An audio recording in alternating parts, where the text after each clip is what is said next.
Now, we're going to talk about Entertainment District. All right.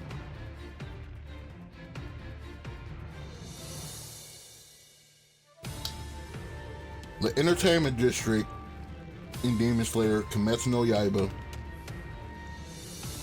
is the best arc in Jujutsu. I said Jujutsu, no! In Demon Slayer!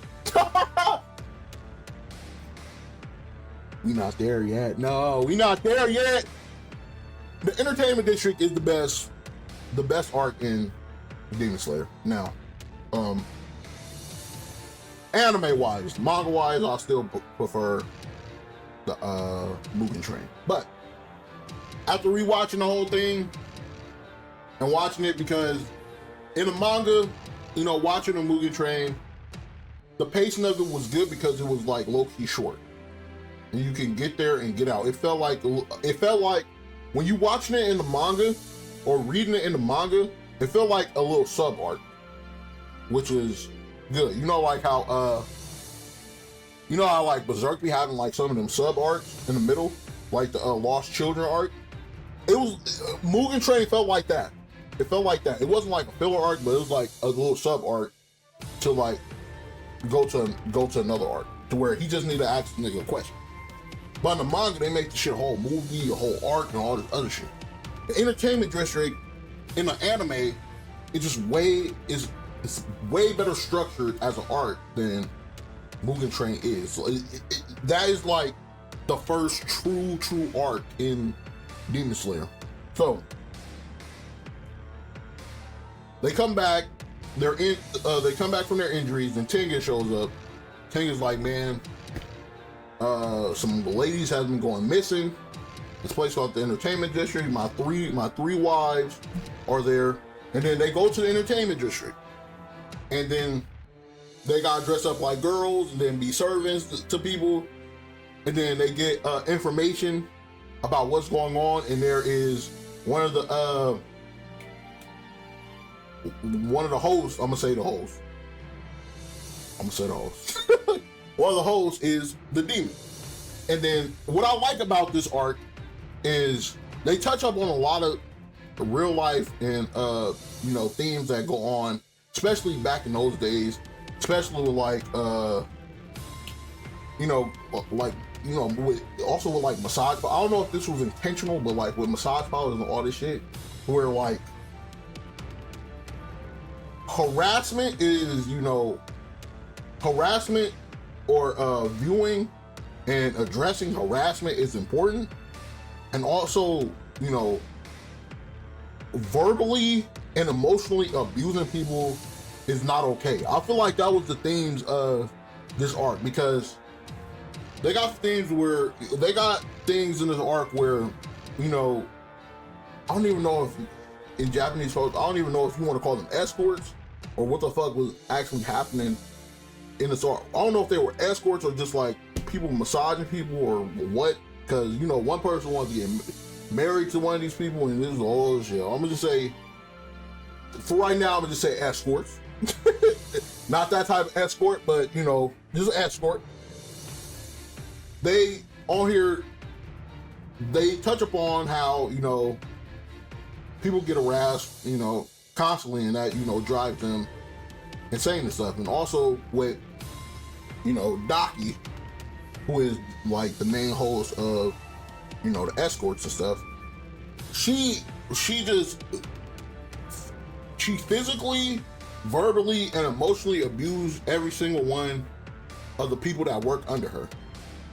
And it came to a part where one of the hostess confronted her about this, but this all intertwined with the plot where she's doing this because she's a demon. And it's a legend with her all the way back in the day, like hundreds of years ago, where she was the same type of person back then, where she was like verbally, emotionally, and physically abusing the people under her if they do not like listen to what she has to say. And then it has the whole world of shock. So I like that. It was even though it was like a little bit subtle, And I don't know if they were intentionally trying to put it in that type of way. But even though it was short and it wasn't really, you know, detailed and explained all the way to the fullest, I do like that concept and I do like that thing that they were trying to do. Because it was kind of unique, all right? But the thing is, after that, they touch up on that shit just a little bit, all right? They touch up on that shit just a little bit with the certain characters that's in there. But the thing with Demon Slayer is they'll touch on, whoa, that's crazy.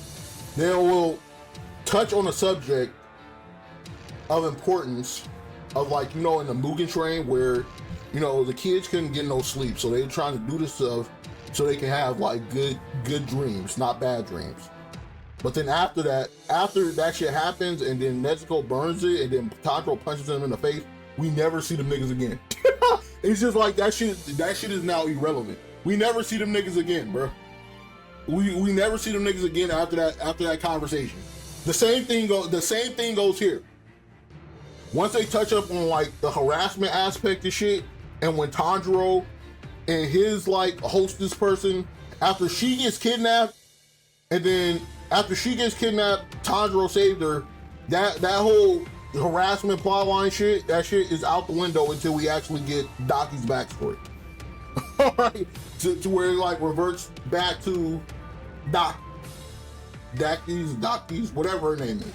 But the reason I like the anime version of the Entertainment District more than Mugen Train, the aesthetic of it, the way it looks, it's better. They have a better villain, a better overall villain. Even though Akaza is a better villain than all three, Enma, Daki, and Gyutaro. Enma was the main villain of fucking Mugen Train, and he was garbage. These two villains were way better than him. All right, and I do feel like the fights were taken way up a notch in this arc than it was in Mugen Train. So, also, he had some transformations. The fucking Hinokami Tanjiro, the like super maxed out Hinokami Tanjiro, where he just bursting out doing all this crazy shit. The Daki fight was crazy, and then we got fucking Nezuko transforming into like her semi-adult demon-like form, where she started going crazy, and now she can regenerate like instantly, because she used to regenerate slow. Now she can regen instantly. She don't have to sleep. She's beating the dog shit out of Daki. She's beating the dog shit out. And mind you, I'm saying these villains are better, but to be honest, Daki is trash. Daki is the trash queen. She's garbage. I don't know how the fuck she became an upper six. Maybe they said it, but she still has the fucking logo on her face or on her eyes and shit. They said like Gyutaro was the main key of them becoming an upper six, but she was an upper six too. They were in conjunction with each other, but she was awful. She was going crazy at first, but it started being fishy when you see like Tanjiro almost just fucking beheaded these bitch. At one point Tanjiro was fucking destroying these bitch, bruh, and he only lost because he ran out of the sun breathing technique. So then, you know, Nezuko comes in. Now she beating the fucking shit out of her. And then Nezuko start going crazy. Then Tengen comes in, and he's like, "There's no way." It's like, "There's no way you're upper six. There's no way." You're like, "Are you serious? This is the joke. How?" And he instantly cut her head off. And then that's when Gyutaro comes out. Now this nigga the real threat. And this nigga was the pivotal, man, I don't know, man. I like this nigga way more now than I did back in the day. I don't know why. I don't know. This nigga, Gyutaro, bruh, I don't know, bruh. He he's just a way better villain to me now than back in the day when I first read this shit and when I first watched it in the anime. I don't know why. I feel like I don't know if it's just me maturing, but he resonated way more to me now than he did back in the day. Because back in the day, I just thought he was like a typical just, demon with, tragic backstory. But I do like him a lot. He got like weird mannerisms about himself.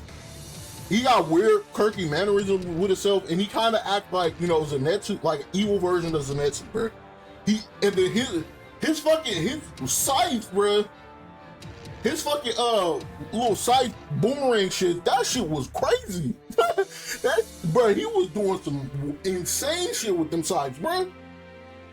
When he first came out, he's like, man, he started scratching his face. It's like some Joker shit. He's scratching his face, and then, he got to think about like him being so ugly, and then he always has to be the protector of his sister, because that's the role that a brother and sister should be.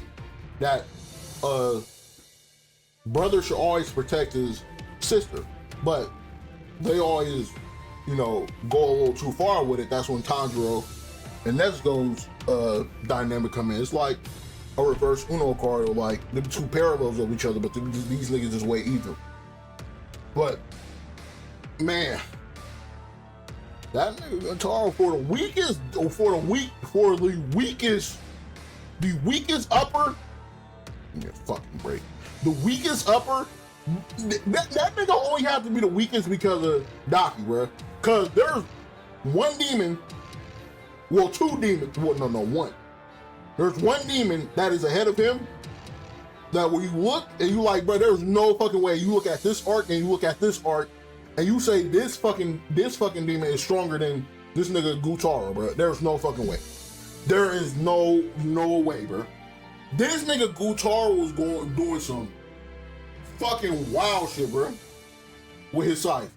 He was destroying every nigga in his path, to where they had Hashira and Tanjiro had to 2v1 this nigga, and then Inosuke and Zenitsu has to 2v1 Daki, but Daki is a trash one, so yeah, she's a trash one. But when Gutaro and Tengen was having their 1v1, he straight demolished him.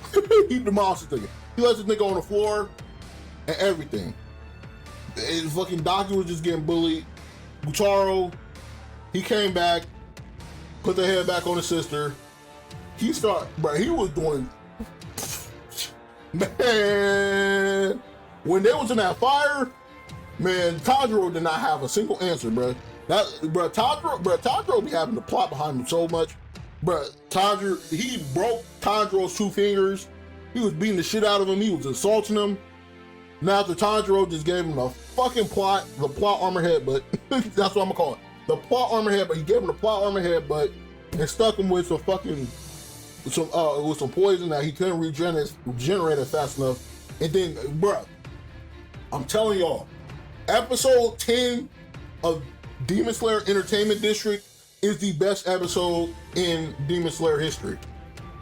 I'm telling you, that shit was, and to say that in Demon Slayer, when Demon Slayer already is like the pinnacle of fighting animation with Aniplex and shit and Ufotable, bruh, that shit was fucking nuts, bruh.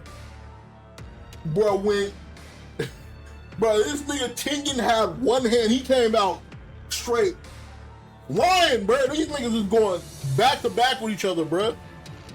Bruh, these niggas going back to back with each other, and he stabs them, then Tanjiro comes in, they going fucking absolutely nuts, bruh. This shit was, that shit was the pinnacle, bruh. That was the pinnacle of Demon Slayer, bro. They coming, they swinging at each other, they going back and forth. He comes, cuts his head off. Then Zenitsu cuts Daki's head off. And then the whole thing collapses. The end credits is just them coming down, the credits coming down, and just seeing it, because you don't know who survived, who not. I mean, I do, but other people, you don't know who survived and who not, bruh. And this comes down, with that ending. But then, you know, Nezuko has saved everybody, but, you know. And then, after that, they killed the demons, Tengen goes into retirement. And then that's it. But, yeah, man. Tengen, I love Tengen. Tengen my second favorite Hashira, but, you know, he's the weakest. Yeah. Tengen's the weakest, just strictly, I'll say he's the weakest strictly off on how much he was struggling against, you know, Gyutaro. I don't feel like any other. Shinobu is a tough one. Shinobu is a tough one, but Shinobu, she thinks ahead a lot. And even if she's defeated, she'll find like some type of poison to defeat you. So Shinobu is tough. Shinobu is definitely weak, but she got certain poisons that can definitely take out a nigga. I feel like, you know, Rengoku would have handled Gyutaro way. I feel like he would have handled him way more efficiently than Tengen did. And also, seeing off of Tengen's training regimen, how can he not be the fucking weakest? His fucking training regimen in the Hashira trainer arc is fucking pathetic. That shit was pathetic. That was pathetic. But Tengen, they put that nigga in retirement. They was trying to make him the next Rengoku, but he's not Rengoku. He's not Rengoku. I love the nigga. He's my second favorite Hashira, but he's not Rengoku. No, none of these Hashiras is Rengoku, bro. He never will be. But that's Entertainment District. Entertainment District is a 10 out of 10. All right, it's the best arc in Demon Slayer. Period. Point blank. Entertainment District is the best arc in Demon Slayer. That was the pinnacle, and that was the peak of Demon Slayer. You know. Next, we're gonna transition to the Swordsmith Village arc.